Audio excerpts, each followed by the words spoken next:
নির্বাচন চাই, আমরা কোন সমাজের বিশৃঙ্খলা চাই না।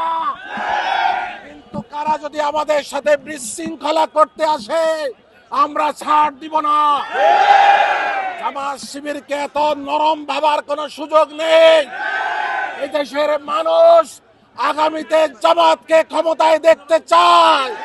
সুতরাং জামাত সকল প্রস্তুতি নিয়েই আগামী ইলেকশন এবং সন্ত্রাসীদের মোকাবেলা করবে ইনশাআল্লাহ। এই পীরের বাগে জামাতের ঘাঁটি, এই পীরের বাগ শিবিরের ঘাঁটি, এখানে কোন সন্ত্রাসীকে বরদাস্ত করা হবে না। আগামীতে যদি জামাতের দিকে দৃষ্টি দেওয়া হয়, কোন সন্ত্রাসী আচরণ করা হয়, তাহলে শুধু প্রতিবাদ সমাবেশ নয়, দাঁত ভাঙা জবাব দেওয়া। রাস্তার মানুষের কষ্ট হচ্ছে বিদায় আর বক্তব্য বেশি করলাম না। আপনাদের সবাইকে উদাত্ত আহ্বান জানিয়ে আজকের এই বিশাল প্রতিবাদ সমাবেশ এখানে সমাপ্ত ঘোষণা করলাম। আসসালামু আলাইকুম।